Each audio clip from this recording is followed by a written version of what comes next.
I promise this part is not edited or anything. That actually happened. I still don't know at the time of editing this if the PC case works or not, or if it's dead. So here's to praying it works. It's shocked me really bad. So this is my current setup. It goes to this laptop here. So this is the current setup. When the mouse is plugged in, it's on the laptop. When the mouse is unplugged, it's on the Xbox. This keyboard is on the Xbox, but this keyboard is connected to the laptop over there, which is HDMI'd into this.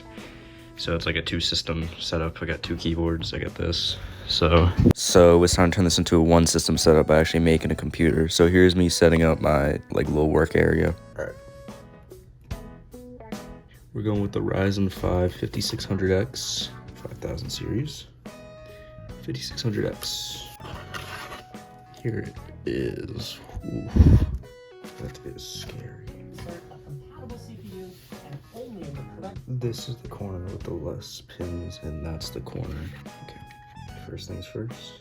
I gotta inspect the pins on the CPU, make sure all of them are straight. If any of them are bent, then I gotta RMA the CPU. All the pins look pretty straight to me. This is by far the most nerve-wracking part of building a PC.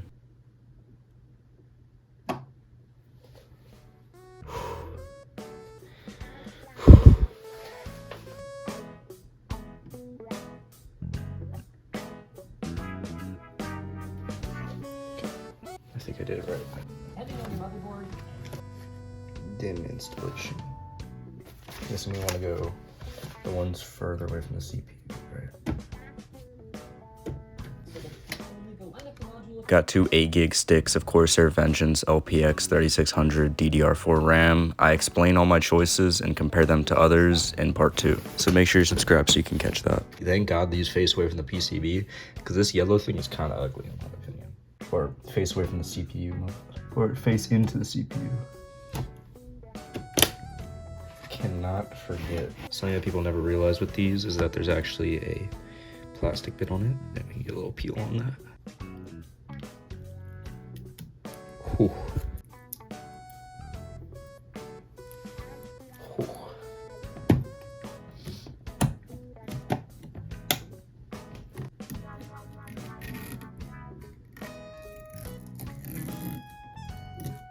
That's gotta be the most stealthy peel I've ever seen. All right, now can I just lift this out? Ooh. Put this somewhere safe.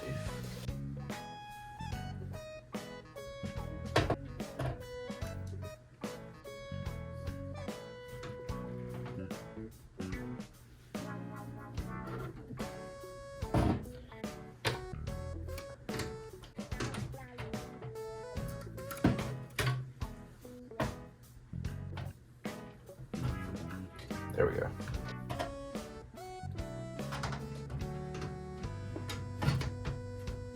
I actually had to take it out one more time because this fan cable kept on blocking the AIO. So I did some basic cables and like cable management for what I have right now. I don't really have the power supply yet, so I'm not plugging a few things in, but we'll check back in once I have everything else. The rest of the parts are here. Everything seems like it's in nice condition too.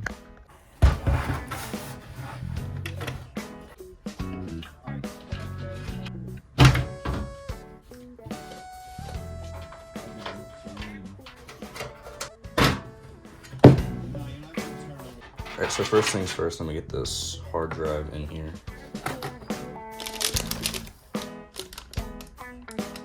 Alright, so I got the Seagate 2TB Barracuda 7200 RPM here. I'm gonna put this in this back hard drive cage. This is actually a very hard computer case to use the hard drive cage in, so I'm gonna hope I can get this right. See, I don't know if I should use the bottom or the top now. I'm gonna use the bottom because I feel like it's gonna have better room for cable management and probably better thermal performance. Alright, that is installed. Okay, route this cable through here. Let me switch the sled that this goes on. Right. What should I do next? M.2.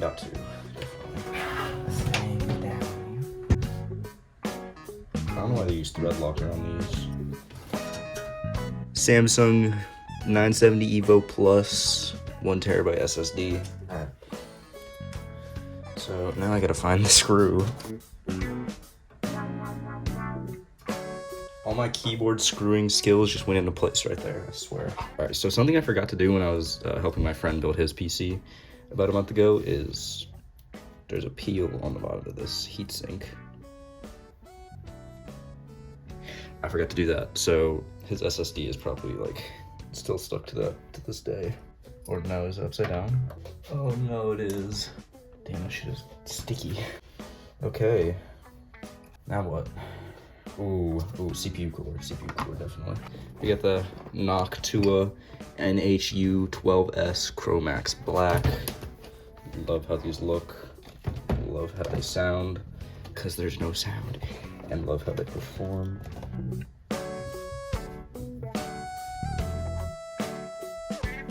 Ooh, fuck no, baby. I think the point of these spacers is to make sure that there is enough room, so I'm just gonna... Wait a minute. These are supposed to... Oh my god. I did it upside down. Look at that. It's scratched so bad. Look at that. Damn. What did they do to you? That's not even like a hair, bro. It's a scratch.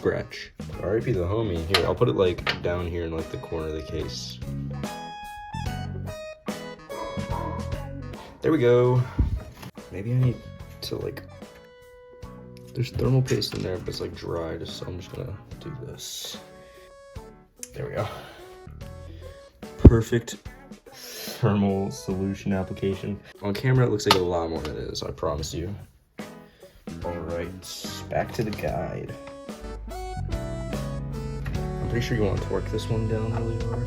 Now I'm gonna unscrew them and make sure spread well. I mean, this isn't even like something that you have to do. I'm just doing this because I think I cross-thread the other.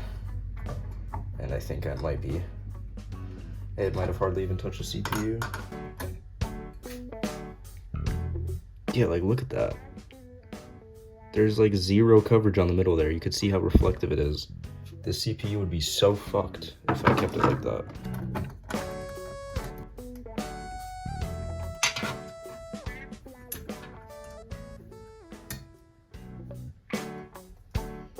CPU cooler done. After all that time. Alright. Next is the Big Daddy, the GPU. This is the Kick 319 6700 XT, 12 gigabyte memory, PCIe 4th gen. Look at this thing. This thing is a fucking massive thing, bro. So this is like kind of the most expensive part of the entire PC so far. So I gotta really make sure I don't mess this up.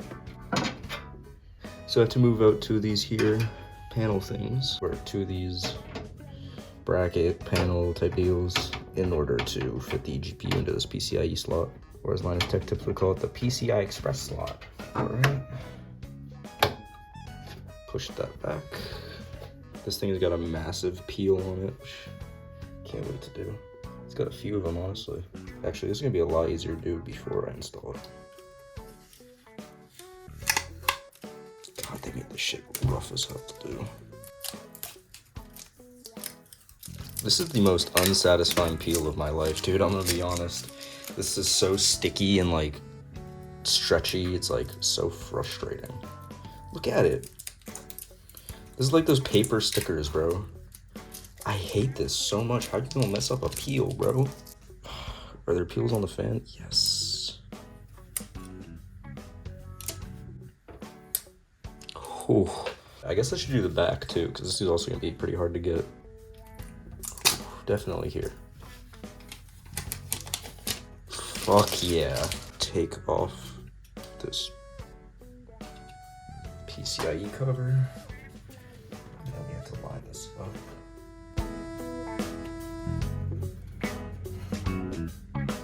Wait, what the? It's dead. So what happened here is I didn't take off the correct brackets. I was supposed to take off one more below the ones I took off, and one of the thumb screws like kind of made the back plate of my GPU make like a ting noise as I took it out. And I thought that was actually the PCIe thing. There's a pin that's like cut halfway through, and I thought that thing got cut and the GPU was gonna be dead. Thankfully, everything ended up working. The only other thing that went wrong was the power supply I got had a faulty 24-pin connector. For some reason, there was too much slack caught inside of the heat shrink, which caused this singular cable here on pin 2 to be too short, but I solved that. So thankfully, I was able to actually fix the problem, and you can't really see it in here because the case is just so dark, but I actually was able to pull out the slack on that thing and then use a knife and take out the little bracket things to let it rest inside the plastic housing. So I'm not sure if it's actually powering it or not, but it's in there, and this computer has been working just fine, no problems for 2 weeks. So I think it's, you know, good enough. I got the replacement cable from Corsair. They gave me it for free because it was damaged. And I feel like it's too much more risky that they like gave me a wrong cable and I fry the motherboard or something compared to just still using that one. So I'm probably gonna sell this one because this one's really high quality. The PC is working just fine. I got the hard drive I used, I got that all formatted and everything, so I got plenty of storage for clips and whatnot. Since I'm on a more powerful computer, I have access to DaVinci Resolve now. Even though it's not that good with the CPU, I still have access to it and I can use it, which lets me do better edits with captions and stuff like this. If you want to see that full clip, I send experiment clips like this on my Discord stuff. So my Discord all saw this, gave me their input, gave me some feedback, gave me some tips, gave me some tricks, you know, but you can see I got it all formatted and it works just fine, runs Apex, runs everything very well. In part 2, I'm gonna compare my choices with a technology repairman's choices and tell you why I chose mine versus why I didn't choose his. And I might even have him on the video if he's available for it.